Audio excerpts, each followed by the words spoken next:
डकी भाई ये बताइएगा, नदीम नानी वाला जो है वो आपसे मिला है आके? कह रहे थे मैं FIA आऊँगा आपसे मिलने के लिए। हो गया तो बोलने कोई मसला नहीं है। सादुर रहमान उर्फ डक्की भाई को जो है लाहौर की जो है वो जिला कचहरी में पेश किया गया है। डक्की भाई ने कह दिया था कि आज मुझे जिस्मानी रिमांड ना दिया जाए, लेकिन उसके बावजूद जो है national cyber crime investigation agency की जानिब से ये कहा गया कि हमें आखिरी रिमांड दिया जाए।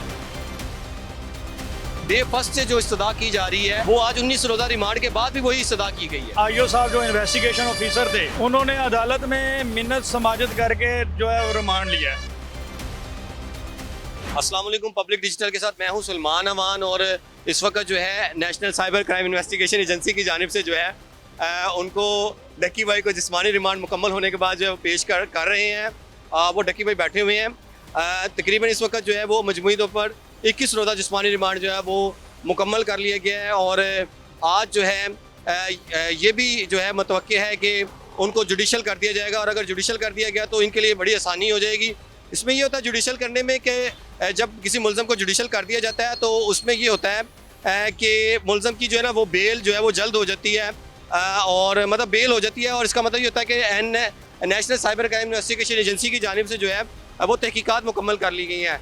अब जुडिशल रिमांड के लिए जो है इनके वकील जो है वो इस्तदा करेंगे कि डक्की भाई को जो है वो जुडिशल रिमांड पे जेल भिजवा दें, जो हमेशा यानी कि हर रिमांड पे वो करते हैं इस्तदा। जबकि तहकीकात देखते दायरा कार कितना वसी है अभी तक। डक्की भाई हम आ रहे हैं, हम उनसे कोशिश करेंगे कि बात करें। मैं इस वक्त जो है ज़िला कचहरी लाहौर के बाहर मौजूद हूँ। अच्छा डक्की भाई ये बताइएगा, आप आ जाइए ना यार, साइड पे आ जाए। आप ये बताइएगा कि नदीम नानी वाला जो है वो आपसे मिला है आके? जुडिशल हो गए आज? और जज साहब आपसे पूछ रहे हैं कि जी आप बताएं कि आपने जिस्मानी रिमांड पे FIA के पास जाना है या उसके बाद जेल जाना है? जुडिशल हो गया तो बोलने कोई मसला नहीं है आज।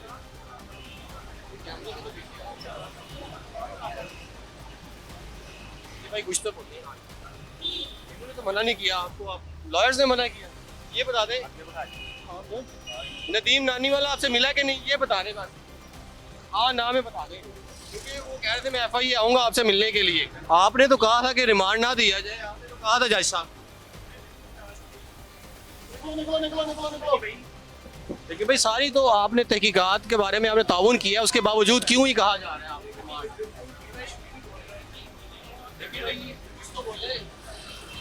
बिल्कुल NCCA की जानिब से जो है 19 रोज़ा जिस्मानी रिमांड के बाद सादुर रहमान उर्फ डक्की भाई को जो है लाहौर की जो है वो ज़िला कचहरी में पेश किया गया है। और अदालत में आज सबसे बड़ी बात, जैसे केस की समाअत का आगाज़ हुआ तो लाहौर जुडिशल मजिस्ट्रेट नईम भट्टू की जानिब से सादुर रहमान उर्फ डक्की भाई से ये पूछा गया कि क्या आप जुडिशल रिमांड पे जेल जाना चाहते हैं या फिजिकल रिमांड पे। यानी कि पिछली दफ़ा सादुर रहमान डक्की भाई ने खुद कहा था कि मेरा 2 रोज़ा जिस्मानी रिमांड जो है यानी मुझे जिस्मानी रिमांड पे FIA यानी साइबर क्राइम के हवाले किया जाए।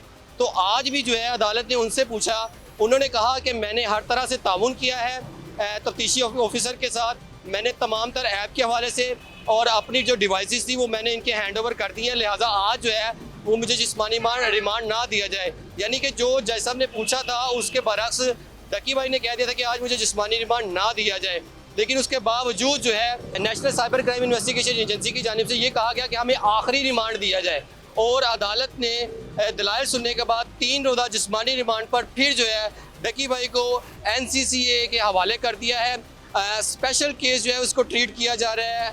पीका एक्ट की तरमीम के बाद जो जिस्मानी रिमांड था उसको तौसीह कर दिया गया था 30 रोज़ तक जो है 30 रोज़ तक जो है वो जिस्मानी रिमांड जो है वो इन्वेस्टिगेशन एजेंसी जो है वो साइबर क्राइम वो ले सकती है।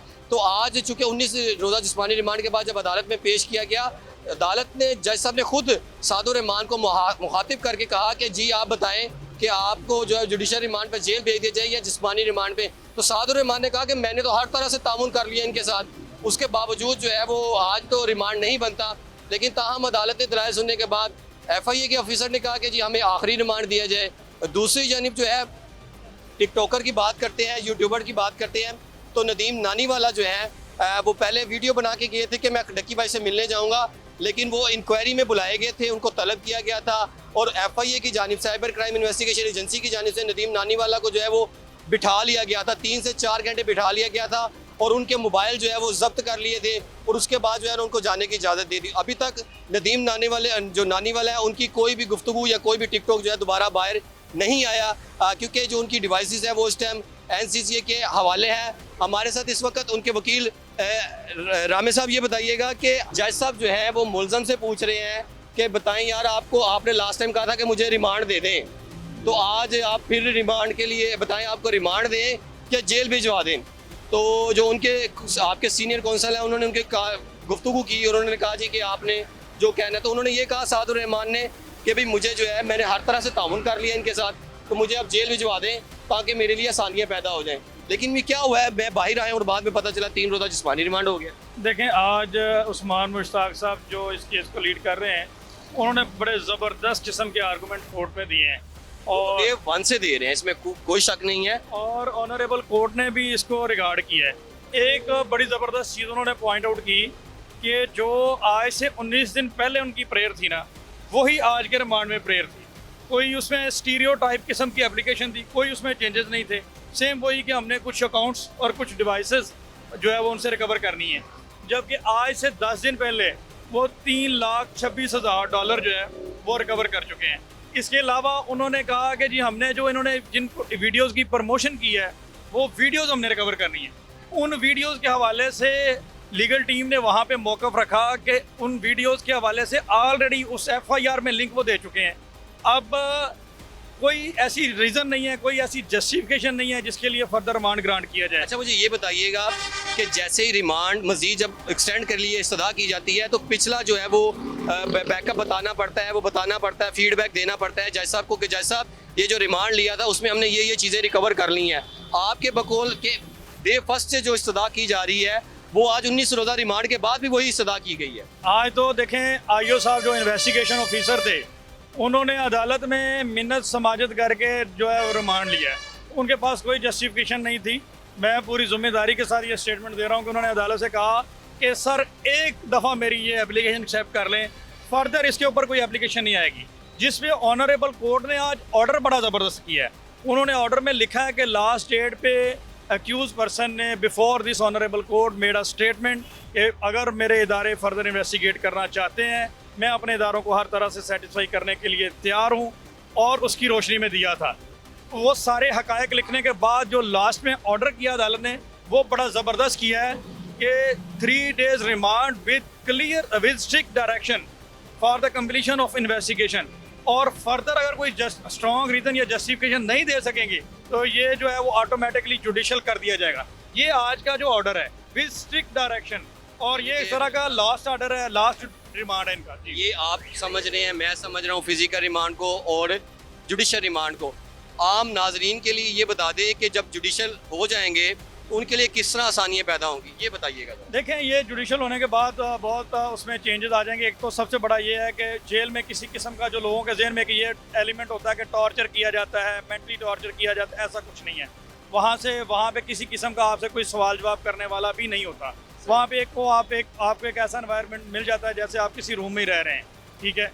वहाँ से अगर सिंपली मैं इसको कंक्लूड करूँ तो फर्दर कोई इन्वेस्टिगेशन उसमें नहीं होगी। और ये होता है कि बेल के चांसेस होते हैं। और डकी बाई के लिए यानी आज हम ये कह सकते हैं कि डकी बाई के लिए या उनके चाहने वालों के लिए कुछ हद तक खुशखबरी ये है कि जब वो रिमांड के लिए दोबारा आएंगे तो उनको रिमांड नहीं मिलेगा, जुडिशल कर दिया जाएगा और उनके लिए बेल के लिए आसानियाँ पैदा हो जाएंगी। जुडिशल होने के बाद हम फ़ौरन उनकी बेल अप्लाई कर सकते हैं। उस्मान मुश्ताक साहब ने बेल रेडी करके रखी हुई है टाइप करके, जैसे ही वो जुडिशल किया जाएगा, क्योंकि कानून ये है कि जब फिजिकल रिमांड से जुडिशल रिमांड में कन्वर्ट होगा तभी हम उनकी बेल जो है वो पोस्ट रेस्ट बेल अप्लाई कर सकते हैं। उन्होंने बेल रेडी है उनकी, जैसे ही उसको जुडिशल किया जाएगा बेल अप्लाई कर दी जाएगी। लेकिन यहाँ पे एक और बड़ी अच्छी चीज़ है जो मेरी ऑब्जर्वेशन में, जो मैंने कोर्ट में सुना और जिसको मैंने देखा, मेरी ऑब्जर्वेशन के मुताबिक इन फ्यूचर ये केस एक्विटल का केस बनने जा रहा है। और जैसा कि मैंने पहले दिन कहा था कि there is no law in prevention of electronic crime act, gambling और प्रमोशन के हवाले से एक सेक्शन मौजूद नहीं है। और इस पे ये केस एक टेस्ट केस बनेगा और इसमें ये शख्स जो है वो एक्विट होगा, ये मेरी बात याद रखें। अच्छा जी, एक्विटल के बारे में मैं आपको बता दूं, इसका मतलब होता है कि बाइज्जत बरी होंगे, यानी कि लॉयर्स का कहना ये है कि ये एक मिसाली केस होगा। और उस ऑर्डर में भी लिखा जाएगा कि ये जो ऑर्डर जो रिमांड दिया गया था अब वो कानून के बरक्स दिया गया था, क्योंकि तफसीली फैसला केस का जो है वो ट्रायल के बाद ही सामने आता है। और इनका कहना ये है जिस तरह का ये केस है, जिस तरह की दिफात लगाई गई है, वो अनकरीब ट्रायल में जो है वो बाइज्जत बरी होंगे।